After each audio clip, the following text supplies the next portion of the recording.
Este programa é livre para todos os públicos. Alegria quando me disseram: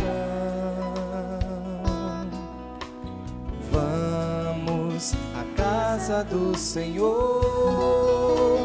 Que alegria quando me disseram: vamos à casa do Senhor. Que as palavras do Santo Evangelho perdoem nossos pecados. Amém. Já meditamos a primeira e a segunda leituras na manhã de hoje, iluminando o nosso roteiro pelo roteiro do próprio primeiro domingo do Advento. E agora olhamos para o Evangelho. E mais uma vez, o roteiro está explícito. Resumidamente, o roteiro do Evangelho de hoje diz para mim e para você: o Senhor vai voltar. Esteja preparado, porque você não sabe a hora, Ele vem. A igreja celebra o tempo, como é que é o nome desse tempo que nós começamos hoje? Advento. O que será que significa essa palavra? Veio de latim. Advir, o que mais? Quando você vê uma corrida de Fórmula 1, se fosse em latim, estaria bem grande a palavra lá. Também numa maratona estaria bem grande essa palavra. Advento significa chegada. Significa que nós temos uma meta. Mas também advento veio a palavra aventura. Aventurar. Veio de advenir, advento. Então é uma chegada que inclui uma espera, mas que ao mesmo tempo não é uma espera de braços cruzados. Já acendemos a primeira vela, já demos a largada. É uma corrida em 4 etapas pelo menos, aonde nós já sabemos o que vai acontecer. Nós já temos o roteiro em mãos, mas a grande dificuldade é a gente se adaptar ao roteiro. Por quê? O advento é a chegada do Senhor em 3 dimensões, em 3 momentos muito específicos. Primeiro, a igreja está nos convidando para que nos preparemos para a chegada de Jesus, comemorando 2004 anos do seu nascimento. A primeira coisa que o advento nos lembra é a chegada de Jesus de Nazaré, é a chegada do menino Jesus em Belém. E isso traz para nós algumas aplicações muito práticas do nosso roteiro, eu vou falar daqui a pouco. Mas o advento é também esse segundo momento que nós meditamos na manhã de hoje, a chegada de Jesus ao meu coração. A chegada de Jesus Cristo, não mais o Jesus de Nazaré, o Jesus que nasceu em Belém, mas Jesus Cristo. A chegada do Senhor ao meu coração, à minha vida, à minha história. E para que Deus entre lá no mais íntimo, aonde está guardado o roteiro original que Deus fez, implica em algumas atitudes muito sérias da minha parte.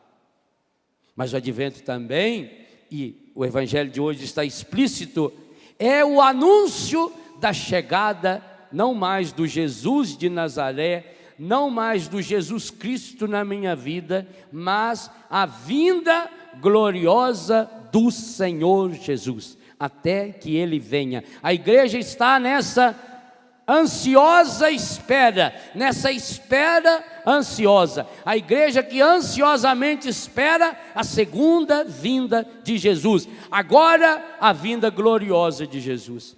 Há, portanto, no advento essa conjugação. Por isso que eu falava, o quadrado, a coroa do advento lembra bem isso. O quadrado parece que não tem comunhão com o circular, porque o advento traz exatamente esse aspecto. Se nos lembra a chegada de Jesus frágil, do menino pobre e simples, que nasce num coxo, numa gruta.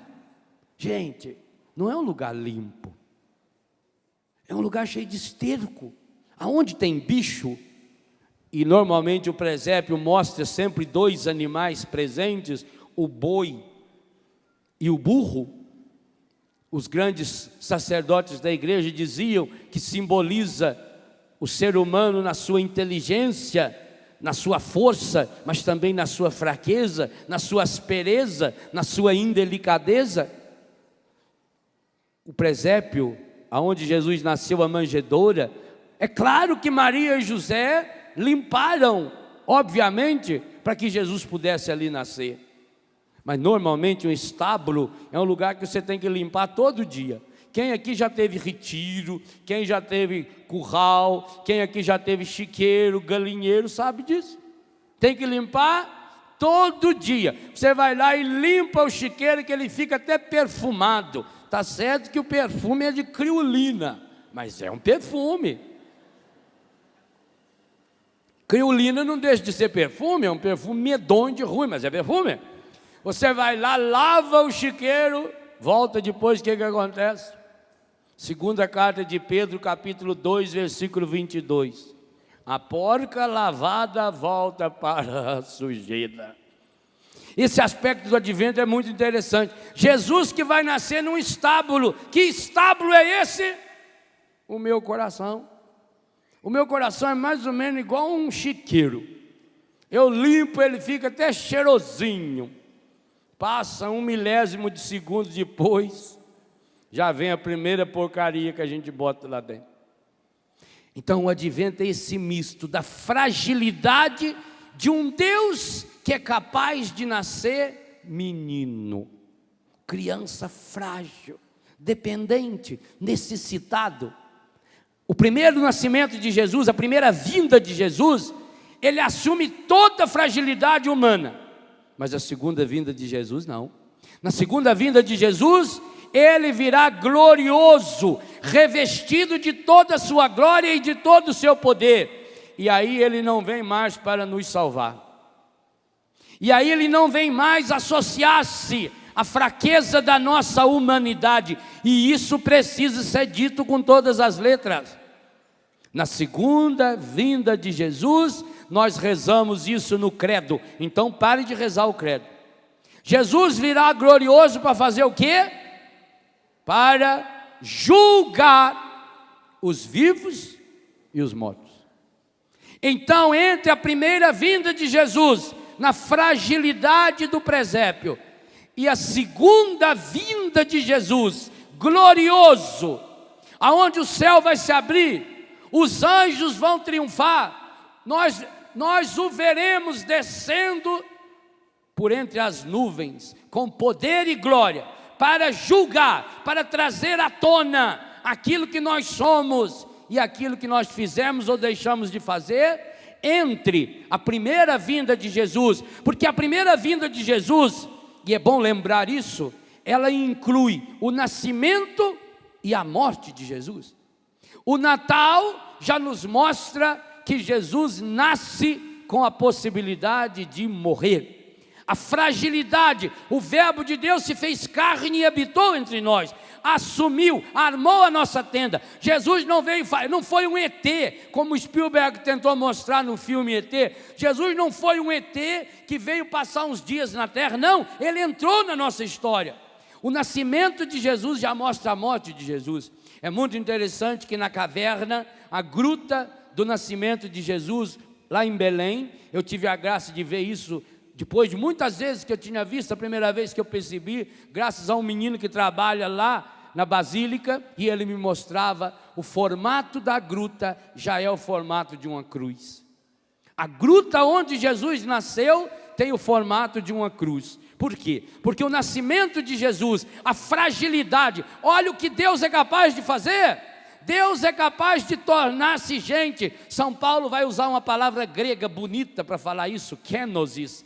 Kenosis é aquilo que São Paulo fala em Filipenses, que Deus em Jesus despojou-se, sendo de condição divina, não se apegou a essa condição, foi se fazendo pobre, humilde, foi diminuindo, escravo, obediente até a morte, morte de cruz. Por isso Deus o exaltou e lhe deu o nome que está acima de todo nome, para que ao nome de Jesus todo joelho se dobre no céu, na terra e no inferno, e toda língua proclame para a glória de Deus Pai, Jesus é o Senhor. Então, entre esse Jesus, a primeira vinda de Jesus, ele vem frágil, ele vem criança, ele vem necessitado de cuidados, ele vem como um desconhecido, ele vem como alguém abandonado, ele vem como um rejeitado, como alguém que não encontrou lugar para nascer, que precisou nascer num fim de mundo, numa estrebaria.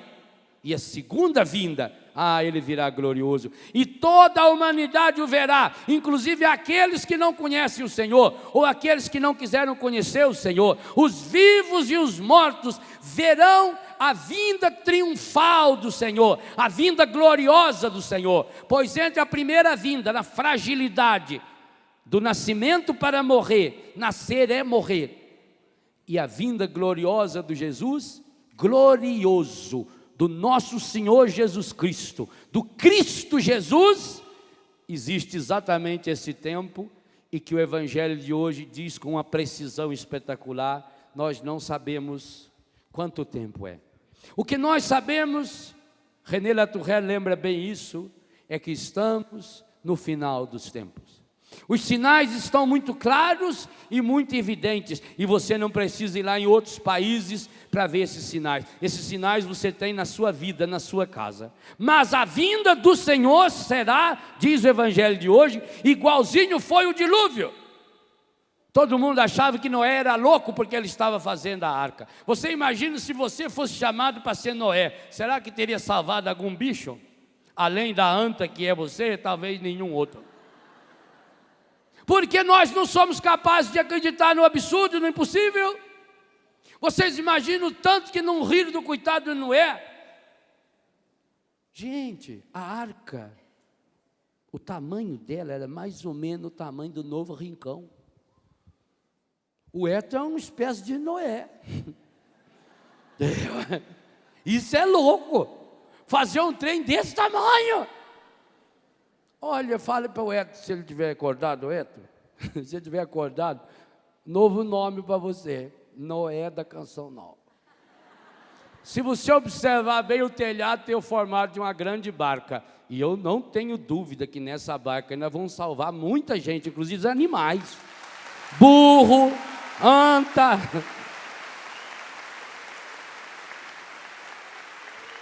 O hipopótamo do seu marido.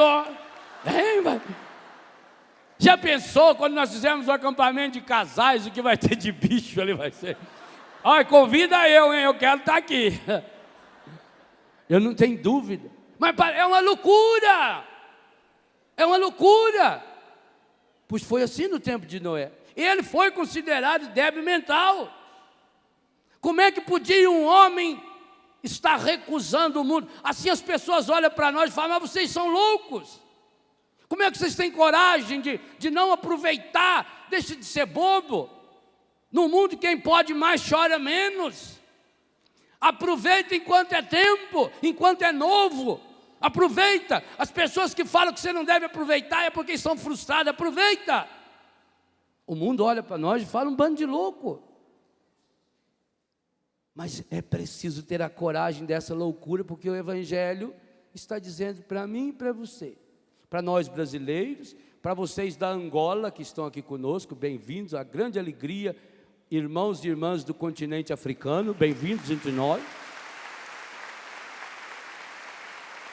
Para vocês da França, bienvenue, é uma honra para nós tê-los conosco, representando a Europa.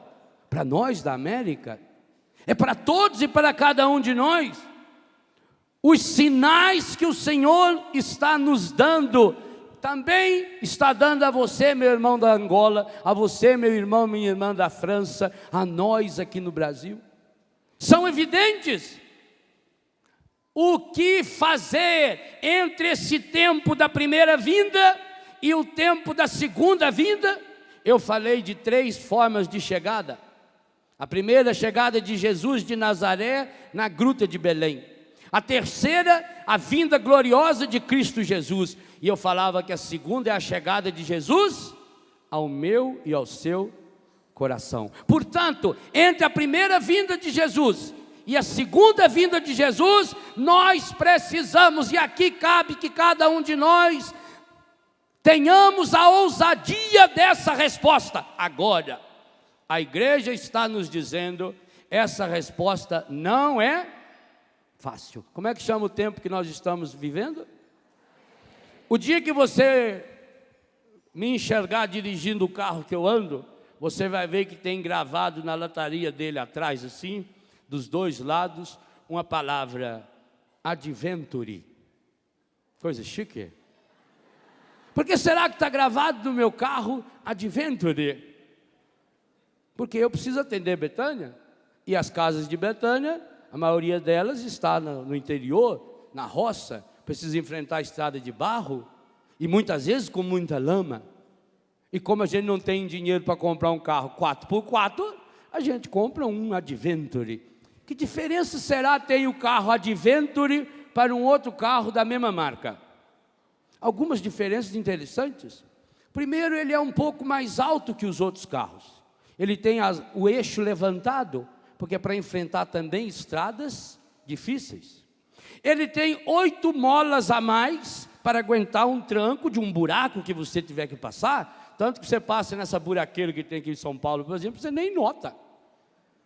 Ele tem 2 faróis a mais, um de milha e um outro que ilumina baixinho, que você quando acende aqueles 3 faróis ao mesmo tempo, olha, você enxerga que é uma maravilha, muito superior de qualquer outro carro.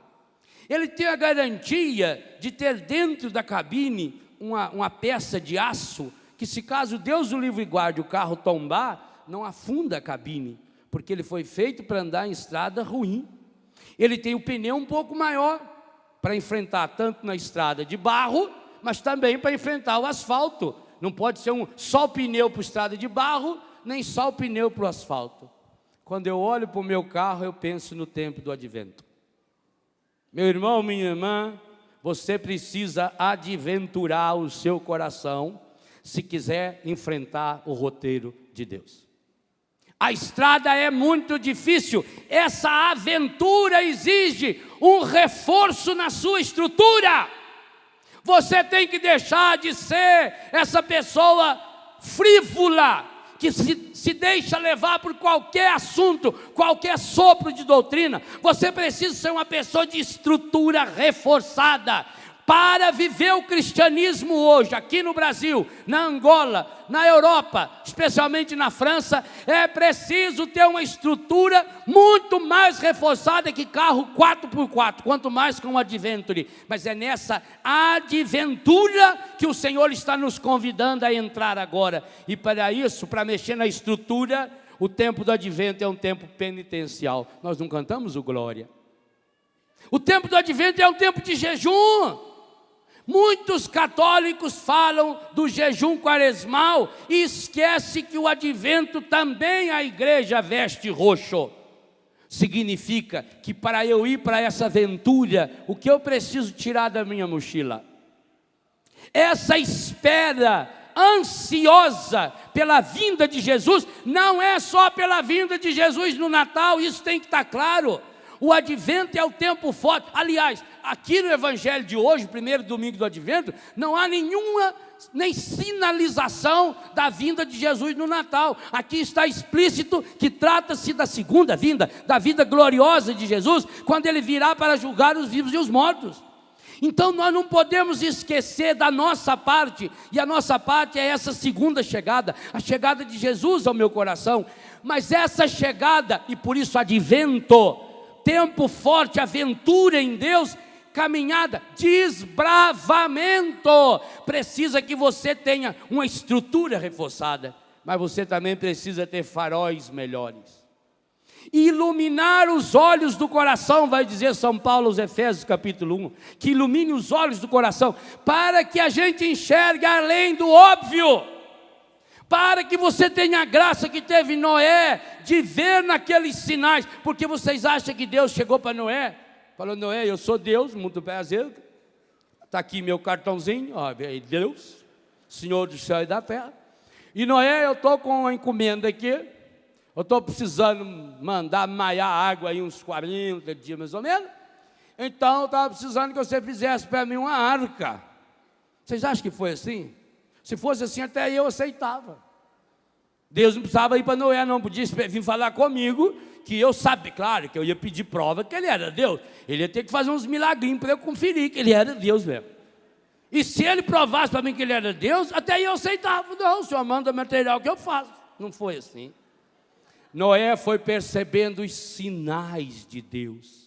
E você precisa, agora, para perceber os sinais de Deus, se eu não tenho esses faróis melhores, se eu não enxergo com os olhos do coração, se eu fico o tempo todo olhando para o roteiro estragado, o que você vai enxergar olhando para essa porcaria de roteiro que você está vivendo?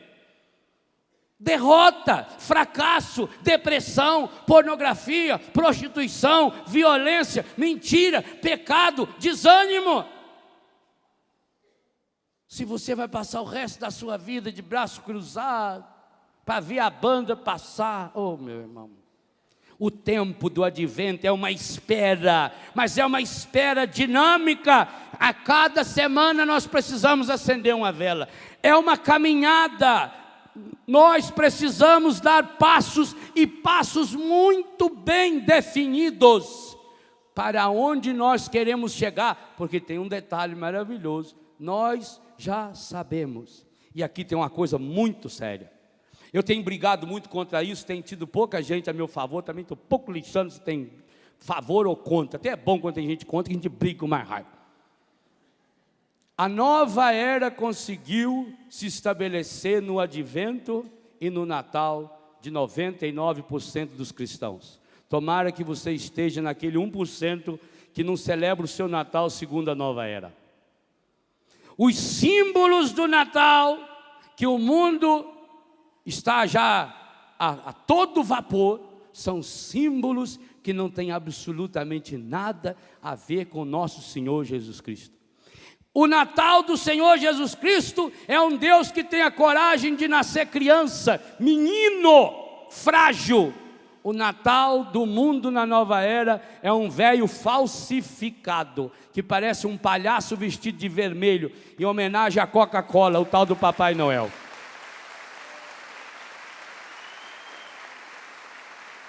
Ensina o seu filho a ir até a gruta de Belém. Como era bonito quando as famílias preparavam o presépio. Como as crianças... Gente, o presépio é uma escola, é lúdico, é profundamente pedagógico, ensinar as crianças fazer os reis magos andar devagarzinho, ir lá mudar os bichinhos de lugar. O dia que aparece o menino Jesus, né, só na noite de Natal, a criança fica olhando, o que será que vai estar naquele bercinho bonitinho, feito de madeirinha? A criança fica curiosa. Então você tem na mão uma lição maravilhosa. Compre então um presépio, ao invés de colocar aqueles enfeites fajutos. Veja, o símbolo daquelas bolas medonha, que as bolas oca, ela é muito bonita, muito colorida, mas não tem nada por dentro, igual a cabeça da maior parte das pessoas que compram. Você tem alguma coisa a mais dentro de você ou não? Você quer uma árvore para simbolizar a árvore da vida? Então tem que ser uma árvore de verdade, e não essas árvores falsas, essas árvores de plástico. Só as flores de plástico não morrem jamais, porque já nasceu morta. Se você vai botar um símbolo desse na sua casa, ao menos bota um pinheirinho. A luz que é para se acender no Natal, não é essas luzes multicoloridas que se acendem, não. É a luz da graça de Deus acendendo, iluminando o meu coração. O que adianta você estar completamente iluminado por fora, mas sem luz nenhuma por dentro, vivendo na escuridão do pecado, do ódio, da mentira e do egoísmo. As músicas que se toca no Natal é de um mau gosto que a Simone conseguiu só piorar. Que coisa pavorosa, que coisa medonha. Aquelas músicas que não falam nada, porque querem fazer de nós cristãos um bando de idiotas, que só canta aquelas musiquinhas que não me compromete a nada. Não, a música do Natal do cristão tem que ser um grito de guerra, porque nós estamos em batalha. E essa música as rádios não querem cantar, mas eu espero que ao menos na canção nova tenhamos a coragem de colocar música de guerra. Aliás, se você quiser um bom repertório para essa música de guerra, o CD é só para você do Padre Jonas.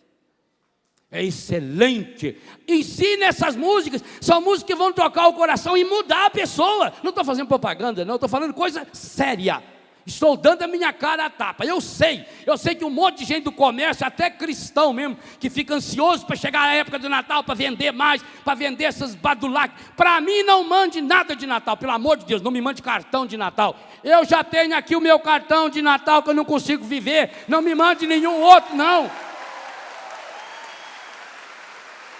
E principalmente, pelo amor de Deus, não gaste dinheiro com aquele que quando abre começa a tocar Jingle Bell, Jingle. Ai, que aquilo me lembra uma música da infância que falava que faltava papel. Isso não é tema de Natal cristão. Isso é nova era pura. O nosso papai do céu não é Noel falso.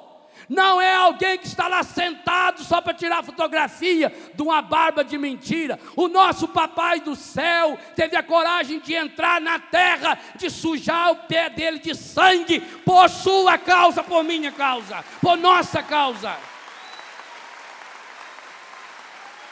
Pelo amor de Deus.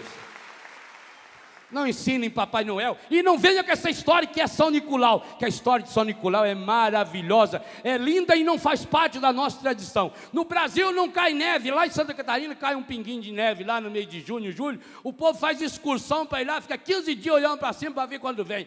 Às vezes o governo manda os aviões jogar lá algodão doce. Eles não sabem a diferença. E pensa que é neve. Não tem nada a ver com a nossa história. Nós temos os pastores, nós temos Jesus, nós temos Maria, nós temos José, nós temos símbolos natalinos. Sabe, gente, símbolo de Natal para você tinha que ser aquela pessoa que fez Jesus nascer no seu coração. Para mim, um símbolo natalino para o Brasil é o Padre Jonas, que nesses 40 anos de sacerdócio tem feito Jesus nascer na pedra do coração de muita gente. Isso é símbolo natalino. E isso nós precisamos educar nossas crianças. Meu Deus do céu. Já compra presente dia de criança, dia do pai, dia da mãe, dia disso, dia daquilo. E quando chega o dia do aniversário de Jesus, o único que não ganha presente é ele. Não me dê presente de Natal, pelo amor de Deus. Inclusive eu não sou muito de receber presente mesmo, eu já fecho a cara, que ela já é feia mesmo. Já não me agrada muito mesmo. Que as pessoas dão uma coisinha de nada, depois quer cobrar 200 da gente. Isso é ok. Não preciso de nada disso. Mas por favor, se você tem costume de dar presente na família, ótimo. Mas leve a família a ser presente em Jesus e leva Jesus para ser o grande presente da sua família. Então leve as pessoas, é costume dar presente, ótimo, não quero você mudar o mundo. Eu, graças a Deus, tenho a graça de morar numa comunidade, lá em casa nós mandamos em nós, então nós não temos essas coisas. Mas se você não pode mudar na sua família, muda a mentalidade, que tipo de presente eu vou dar? Então essa é a hora da evangelização, já que você tem que dar presente, lá onde você trabalha, lá na escola, lá no seu convívio, tem que dar presente, ótimo, que presente eu vou dar? Então eu vou dar um presente que evangeliza, um presente que muda a vida da pessoa. Eu quero dar um presente para que Jesus seja presente, presente no tempo. Fala presente, o aluno quando pergunta o nome dele, João, fala presente, é esse presente, estou aqui. O seu presente tinha que ser uma forma de você chegar em alguém e a pessoa olhar para aquilo e sentir você dizendo, Jesus está presente na sua vida. Aconteça o que acontecer com você, meu irmão, minha irmã, Jesus está presente. Ah, meus irmãos, mas por que a nova era não quer esse Natal? Porque ela não quer que nós estejamos preparados para a segunda vinda gloriosa de nosso Senhor Jesus Cristo. Porque ela fica inventando essas falsas ideologias, porque isso não é nem teologia, de reencarnação, de vida depois da morte, de comunhão com não sei com quem, de baixar espírito não sei aonde. Quer levar as pessoas para essa visão cósmica, não sei do que, um Cristo cósmico. Não, o nosso Cristo é o da cruz. E qualquer um que pregar um Cristo diferente, rasgue esse roteiro. Se você tem um livro de um padre ou de um bispo da Igreja Católica que pregue um Cristo diferente daquele que está no roteiro da Sagrada Escritura, rasgue esse livro, joga fora, queima, não leia. A nova era não quer, e não quer porque sabe que o Senhor virá glorioso, e Ele virá, e está muito próxima a vinda do Senhor. Nós não sabemos quanto tempo, nós não sabemos se é Ele que vem ou se é nós que vamos. O que nós sabemos é que já está muito mais perto agora, segundo a leitura, do que quando nós abraçamos a fé. O que nós sabemos é que num piscar de olhos, como um relâmpago, o Senhor aparecerá. Olha essa mãe que estava aqui hoje no nosso meio, rezando, cantando, chorando conosco. Daí a pouco um telefonema, sua filha de 21 anos de idade, se não me engano, grávida, faleceu. Está vendo? É essa hora, e você tem que estar preparado. Hoje faz 3 meses que nós perdemos Juscelia, e eu tenho que estar preparado. A segunda vinda de Jesus já está acontecendo, mas irá acontecer também gloriosa. Todos os olhos irão vê-lo, todos, inclusive esses que já morreram, e o Senhor virá aí sim para julgar. E meus irmãos, cada um de nós será julgado segundo as próprias obras. Então o que a nova era quer, porque ela é o grande instrumento do encardido hoje no mundo, é que você siga o roteiro. Qual é a lista de Natal que você já fez? De amigo invisível? O grande amigo invisível de todos nós é Jesus Cristo, que precisa ser revelado, tirar o véu. Nós precisamos revelá-lo. Vocês já notaram? Eu fico observando umas coisas. Eu sou meio louco da cabeça, vocês já notaram. Mas eu fico observando umas coisas. Por que será que quando vai chegando setembro, outubro, novembro, é um suador para chegar no 100% da campanha? Por que será? Por que será que vai chegando no final do ano, quando os grandes eventos vão acontecer em termos de evangelização? Imagine agora, daqui 5 dias, a inauguração do maior espaço coberto para evangelização. Não sei se no mundo tem outro igual, mas ao menos na América, com certeza não tem. Aí hoje nós aplaudimos a campanha de 71%. Eu tenho dor no meu coração. Graças a Deus que Betânia não tem um número de sócios desse, mas graças a Deus que os poucos que tem são fiéis. Por quê? Se esses 527 mil sócios fossem fiéis, esse mês não estava com 71%, não estava passando uns 71% da cota do que precisa. Mas o encardido não quer. Não quer porque aí nós não vamos evangelizar, não quer porque aí as pessoas não vão receber a palavra, não quer porque aí ele se mete no meio. Demônio significa isso, aquele que se mete no meio, para que não chegue, como há poucos dias, ele se meteu aí no meio, ficou quantos dias, a parabólica não estava passando, não estava retransmitindo.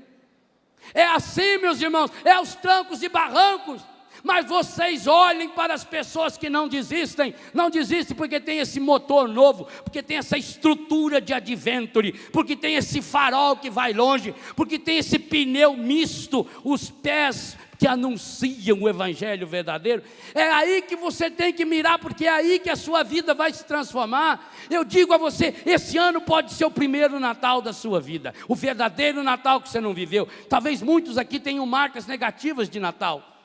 Talvez para muitos o Natal é um tempo de tristeza, um tempo de angústia, porque recorda o filho que morreu num acidente, que recorda o pai que não vai estar mais na ceia natalina, que recorda o filho, aquela filha que não vai estar mais na ceia, recorda também aquele filho, aquela filha, o irmão, a irmã, que há 2, 3, 4, 5 natais não vem, nem mesmo morando na rua ao lado, recorda tanta tristeza. Pois eu queria convidar você a ter o mais espetacular, o mais fabuloso Natal da sua história, deixando Jesus Cristo nascer hoje, na primeira vela acesa do seu coração. Hoje é a primeira, significa que nós não vamos sair daqui pronto, que cada domingo desse vai ser uma etapa, que a vela precisa ser cuidada, porque basta que alguém venha lá e sopre, que nós somos esse misto de fogo, que recorda a divindade, mas de cera que derrete, da fragilidade do Cristo que assumiu.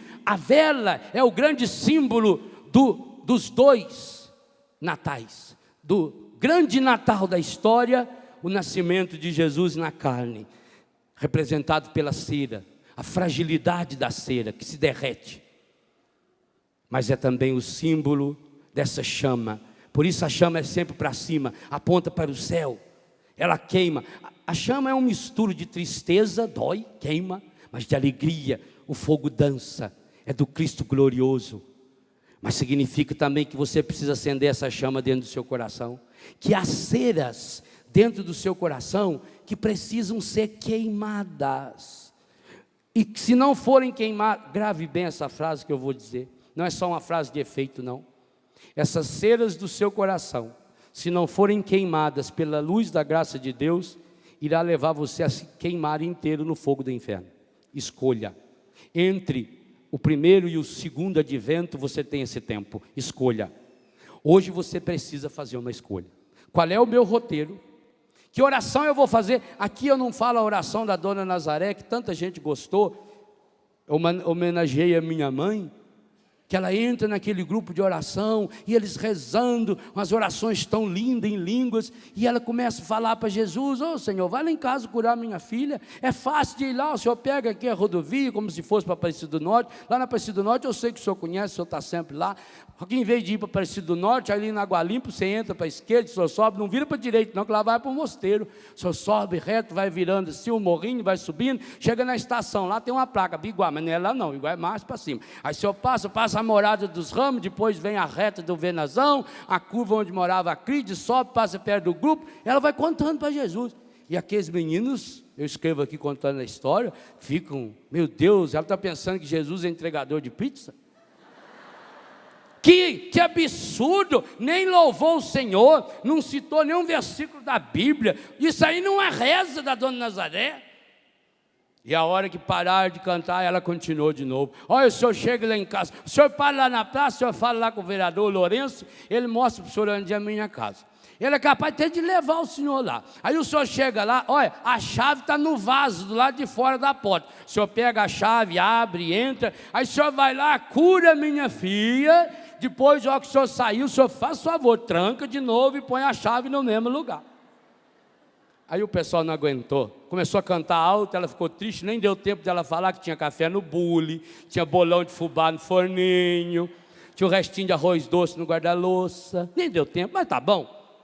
E aí ela sai da igreja, está indo, pega uma carona, quando ela chega em casa, surpresa, a menina está curada, comendo um pratinho de arroz doce. Ela tinha até esquecido a oração dela. E ela fala: minha filha, que cara mais boa, minha filha. O que aconteceu? Ela falou assim: ah, mãe, não sei contar para a senhora, não. Eu estava deitado na cama, eu estava rezando o texto com a canção nova, Eliana Sá. Depois o diácono Nelsinho Correia começou a cantar aquela música, Quem Me Segurou Foi Deus, e eu comecei a cantar com ele, de repente eu dormi. Quando eu acordei, mãe, tinha um homem, eu pensei que era até o doutor que a senhora tinha ido buscar. Ele era um homem diferente, tinha uma roupa diferente, uma barba, ele foi chegando perto de mim assim, eu falava, mas eu não escutava o que eu falava, parecia que eu estava mudo, eu estava surdo, eu não sei. Ele foi chegando perto de mim com um sorriso, foi pondo a mão em mim, segurou firme na minha mão, não falou nada.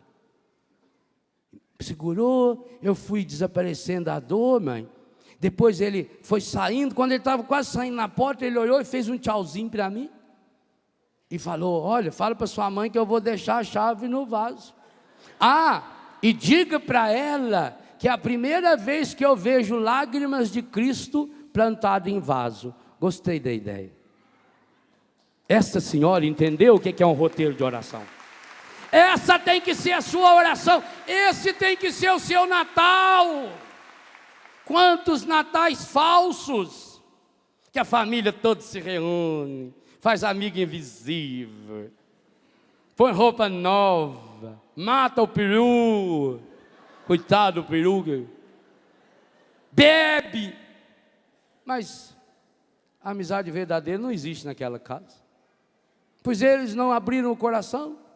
A música que toca na casa deles é aquela música de morte da infância ou da adolescência, é a música do comércio, que eles ganharam numa fita, num CD que veio de brinde, porque chega essa época, ninguém tem a criatividade de fazer coisa diferente.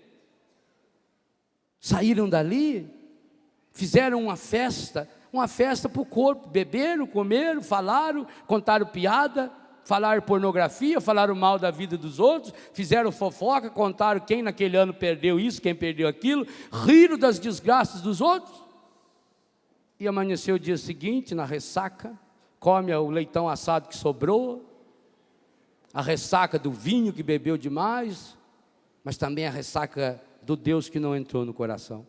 E o coração dessa família vira uma gruta. Eu queria convidar você a entrar nesse roteiro. Você tem tempo. Nós estamos no primeiro domingo do Advento. É hora de começarmos a aventura. Não vai ser fácil. Jesus está dizendo e a igreja está se vestindo de roxo. A igreja está dizendo: precisa jejum, precisa penitência, precisa confissão. Você precisa renunciar, porque essa aventura de Deus que entra na história humana gera em nós uma espera confiante. Mas nós sabemos que não podemos antecipar essa espera. Sabe esse anseio que tem no seu coração? Meus irmãos e minhas irmãs, nós precisamos nos convencer de uma coisa, e falo disso a partir da minha experiência de viver com pessoas dependentes químicas. Sabe o que são os vícios? Os vícios, na verdade, todos os vícios. Eu não estou falando só de maconha, não estou falando só de cocaína, de cigarro. Estou falando, por exemplo, o vício do aplauso que você precisa. Estou falando, por exemplo, na pessoa viciada em que os outros só olhem para ela e falem mentiras a seu respeito. Estou falando, por exemplo, das pessoas viciadas na mentira da vida dos outros, na pessoa viciada na fofoca, na pessoa viciada na televisão. Estou falando das pessoas que se viciaram em viver essa vida sem sentido, esse roteiro vicioso, esse círculo vicioso do encardido. Que vício você tem? O vício do ter, do poder, do prazer, do consumismo, do precisar sempre mais? Todo vício, qualquer vício, na verdade, é um anseio reprimido dentro do nosso coração. Há dentro do nosso coração, de cada um de nós, anseios que Deus colocou. O Cristo glorioso da segunda vinda veio a primeira vez para fazer chegar numa linguagem humana ao nosso coração a certeza de que essa vida é importante, de que esse mundo é importante, de que nós só temos o tempo dessa vida para decidir o nosso destino eterno na história.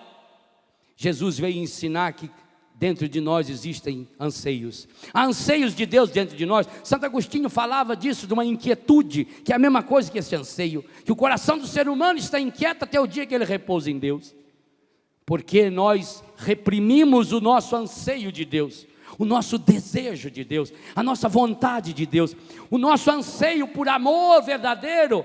Todos nós temos dentro de nós anseio por um amor verdadeiro, por uma amizade verdadeira, por um olhar verdadeiro, anseio por relacionamentos verdadeiros. Jesus veio dizer que esses anseios estão dentro de mim, dentro de você, dentro de cada um de nós. Mas como nós reprimimos esses anseios, porque nós estamos obedecendo o roteiro que o encardido preparou para nós, que é um roteirinho fajuto, mas ele põe umas doçuras aí para o meio e a gente vai se deixando levar, feito o peixe que se deixa pescar por causa de uma minhoca. Se ele soubesse que minhoca não cai do céu, jamais ele ia dar de bocada naquela minhoca. Nós reprimimos nossos anseios, e quando reprimimos o anseio de Deus dentro de nós, quando reprimimos dentro de nós a vontade grande, o ser humano tem dentro de si um projeto grande. Nós somos a imagem e semelhança de Deus, e isso o encardido jamais vai conseguir apagar. Então, quando nós reprimimos esses anseios, nós, como que o nosso desejo que não foi transformado em vontade, ele descamba para os vícios, e aí o vício se torna maior do que nós. Quais os vícios que você precisa transformar de novo em anseio? E aqui vem uma coisa importantíssima que eu ensino para os meus filhos. Nós não podemos negar nossos vícios. Não adianta eu pôr um pano escondendo o meu vício. Ele está aqui. Aqui atrás desse pano roxo está eu. Pronto. O anseio ficou lá. Não adianta eu reprimir. É preciso eu ter a coragem. É difícil? É. Vai lá em Betânia e vê como é difícil para um filho reconhecer: eu sou drogado, eu dependo. Mais difícil ainda, porque os primeiros tempos que ele vai em Betânia, além desse primeiro passo que é se convencer que é dependente, é o tempo que ele precisa perceber-se dependente. Não adianta ficar querendo botar a culpa: eu uso droga porque meu pai era isso, porque minha mãe aquilo, porque fulano, ciclano. Não, chega um momento que a pessoa precisa assumir: eu sou dependente. Só nessa hora começa a graça de Deus transformar. Então cada um de nós precisamos descobrir quais os nossos vícios, no que você é viciado. Tem gente aqui que é viciado em comprar roupa. Todo mês precisa comprar roupa, para quê? Tem gente que é viciado em comprar chinelo, sapato. Para quê? Para que você precisa ter 50? Você não anda de 4, basta ter um par. Porque quem andar de 4 precisaria ter bastante, mas você não anda. Tem gente que é viciado em falar dos outros. É vício, não tem necessidade nenhuma. Chega perto de uma pessoa, já puxa a conversa e vai dando um jeito, entortando até chegar lá. Não sei se você viu falar de fulano, não. Ah, mas tem muita gente sabendo. E aí a pessoa, não vi falar. Nossa, mas e vai até falar. É vício. Tem gente que tem o vício da mentira. Não precisa mentir, principalmente para a sua família. O mentiroso é terrível, porque ele começa na mentira, ele vai indo. Chega lá no final, eu não lembro se ele já contou esse final ou o outro que ele inventou. Aí ele mistura as histórias. Você não precisa, qual é o vício que você tem? Tem gente que é viciado em bebida, fala, não, eu só tomo quando eu gosto, quando eu quero. O problema é que eu quero todo dia, o dia todo. Tem gente que bebe todo fim de semana, depois começa a beber a semana toda. Assuma o seu vício. Não tenha vergonha de assumir, não. Talvez você não precise e nem deva assumir para todo mundo. Você não precisa, dá licença, dar o microfone. Olha, eu queria dizer para vocês aqui, também porque estão em casa, que eu sou viciado nisso, naquilo. Não. A igreja é muito sábia. Vai no confessionário, você tem um mês para acabar de acender essa coroa. Um mês para acabar de acender as velas escuras do seu coração. Faz um bom exame de consciência. Procure um sacerdote. Ah, o padre da minha paróquia não atende. Não, procure de outra paróquia. Graças a Deus que o amor de Deus não tem geografia. Ele não está centralizado só no terreno da paróquia. Ele vai além da paróquia. Louvado seja Deus. Tem tempo, vai atrás. Reconheça. Talvez você precise reconhecer isso também diante da sua esposa, do seu marido. Até para pedir ajuda. Quantas mulheres que têm o vício do consumismo, talvez precisa reconhecer, o marido não quer nem falar. Então precisa reconhecer para o marido, olha, eu tenho esse vício, eu queria que você me ajudasse. Quando eu fosse sair, que você fosse junto comigo, quem sabe até reconcilia matrimônios. Mas o marido também precisa reconhecer que ele tem o vício do jogo, o vício de ficar no bar. Não tem nada para fazer no bar, mas sabe por que ele vai para o bar? Porque ele não aguenta ficar lá escutando a tagarela da senhora o dia inteiro no ouvido dele. Por isso que ele não sai daquele boteco. Então ele precisa reconhecer o vício dele, você precisa reconhecer também o vício de falar demais. Você irrita a gente. Tem gente que só de chegar perto da gente já irrita a gente. Eu fico imaginando, eu tenho tanto dó de certas pessoas que eu fico imaginando, coitado, ter que conviver com essa pessoa. Nossa Senhora. Ah, gente, o celibato tem hora que é tão bom. Ah, saber que eu posso sentar na minha advento ali, que só cabe eu e mais ninguém ir para minha casa. Que eu não preciso aguentar fulano, cicrano e beltrano falando no meu ouvido. Oh, obrigado, Pai. Como é maravilhoso. Então é dureza para a pessoa reconhecer. Tem gente aqui que precisa reconhecer o vício da chatice. Normalmente o chato, quando vai falar com a gente, cutuca ou puxa a gente para perto dele. Isso é um absurdo. Reconheça que você tem esse vício e peça ajuda. Talvez você seja uma pessoa insegura, muito bem, vai procurar um bom profissional. Hoje, graças a Deus, temos bons profissionais em psicologia, em orientação, bons terapeutas, inclusive bons terapeutas cristãos. Vai procurar alguém. Talvez você tenha um vício da gula. Esse é um vício dolorido, porque tem mais de 30% da humanidade que está acima do seu peso. Ou seja, de cada 10 pessoas, mais do que 3 têm esse vício. E você não consegue, não adianta você falar, eu não sei porque que eu não engordo, que eu engordo, não sei, eu quase não como. Eu só uns beliscãozinhos. Sim, só que são uma belisca 24 horas por dia. Olha aqui, gordura ou é doença ou é excesso de comida. Então vai descobrir qual é. Você tem esse vício? Muito bem, não fique se punindo. Não é por ser feio ou bonito, não. Não se trata de estética, não. Trata de saúde. Para essa aventura, o seu corpo tem que estar bom. Então você agora vai procurar um profissional, endocrinologista, ou seja lá, que área for o profissional, o nutricionista, vai fazer um exame, vai mostrar que alguns tipos de... Às vezes você é gordo, não é porque come muito, é que come errado. Ele vai ensinar você, vai dizer, olha, você deve evitar esse tipo de comida, variar a carne, vai comer carne, a carne ao invés de ser cozida ou frita, precisa ser grelhada. Quer dizer, vai ensinar você. E você vai começar, não acredite, pelo amor de Deus, em mágica, que você vai perder 30 quilos em um mês, e além disso, não vai ficar com aquele bucho medonho que parece maracujá velho. Não acredite nisso. Acredita que vai ser difícil, cada dia vai acender uma vela, que vai ser pequenos passos, mas que você precisa celebrar cada vitória. Cada 100 gramas perdidas é uma vitória. Se você emagrecer 100 ou 200 gramas por mês, você vai emagrecer 2 quilos no ano. Em 10 anos você vai perder 20 quilos.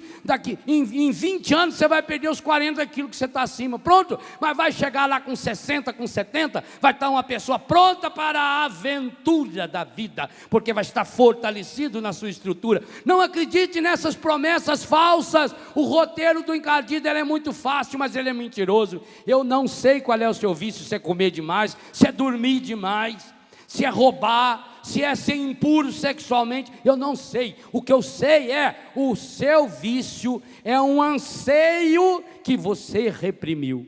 E por isso não adianta lutar contra o vício. Você precisa agora transformar o vício no anseio.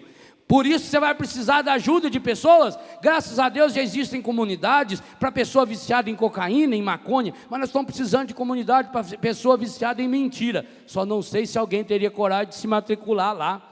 Nós precisamos de comunidade para pessoa viciada em comida. Não adianta só o spa, onde você leva escondida a comida. É preciso um spa ladrapo na boca, é o mais difícil.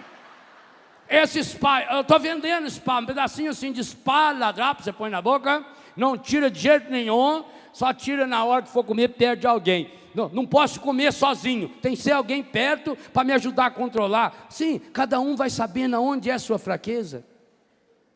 Percebam, entre o Natal de Jesus de Nazaré e o grande Natal, a grande vinda de Jesus, a segunda vinda, a vinda gloriosa de Jesus, a essa terceira chegada de Jesus, essa chegada no seu coração. E essa, grave o que eu falei hoje no ato penitencial, só você pode, mas você não pode sozinho. Hoje é dia de você ter a coragem, a humilde coragem, de dizer: Senhor, eu quero entrar nessa aventura. Advento e aventura é a mesma palavra. Eu quero entrar nessa vigia. Eu quero entrar nessa vigia ansiosa, como o Padre Jonas canta numa das mais lindas canções do seu CD, Vigia, esperando a aurora. Eu estou esperando o meu Senhor que vem. Isso vai gerar em você uma espera alegre, uma espera confiante. Não, eu não vou ter medo. Tem gente que fala, nossa, quando você fala a segunda vinda de Jesus, fala, Deus o livre e guarde, tomara que demore. Não, por quê? Porque está vivendo no roteiro do demônio. Quem vive no roteiro de Deus, vai repetir aquilo que São João ensina no Apocalipse, Maranatá! Vem, Senhor Jesus. A igreja canta isso em todas as missas. Vem, Senhor Jesus. A igreja não tem medo da segunda vinda de Jesus, não. Só tem medo da segunda vinda de Jesus quem ainda não acolheu nem a primeira. Então tem medo da segunda. Você não pode ter medo da segunda vinda de Jesus. Você teria que gritar e clamar: vem, Senhor Jesus. Senhor Jesus, na minha casa, nós estamos vivendo no roteiro do encardido. Vem, Senhor Jesus. A minha empresa precisa, Senhor, de entrar nessa aventura de Deus. Vem, Senhor Jesus. A minha comunidade precisa entrar nessa aventura de Deus. Precisa se fortalecer, precisa fortalecer as suas estruturas, precisa alongar os seus horizontes, precisa descortinar faróis que mostrem longe, longe, longe, longe, longe a luz do Espírito Santo que se acende numa vela tão simples. Vem, Senhor Jesus. Nós não podemos ter medo dessa vinda gloriosa do Senhor, porque, gente, Ele vem para julgar, mas Ele é o único que pode nos julgar, porque Ele não nos julga conforme a aparência. Deus vê o coração. Ele sonda cada um de nós com a ternura da sua compaixão, porque Jesus que vem, o Senhor Jesus que vem, é o Jesus menino que veio. Ele sabe o tamanho da sua dor. Jesus nasceu frágil, feito criança, menino, no meio do esterco. no meio do esterco, daquela sujeira medonha, para dizer para você: eu já estou acostumado a nascer em lugar feio. O seu coração é meio estercado, você limpa hoje, amanhã está sujo. É assim o seu coração? O meu também é. Tem vezes que eu choro, que eu brigo, que eu rezo, que eu faço penitência. Tem dia que eu saio da minha capela feito um louco de alegria. Hoje vai ser uma explosão. Ixi, às vezes uma porvinha de nada. É assim. Mas não tenha medo desse juiz, não, porque ele vê aquilo que ninguém vê. O mundo julga com aparência, o mundo julga por fora. O roteiro do mundo é o roteiro encardido. O roteiro de Deus não, é um roteiro que nos restaura.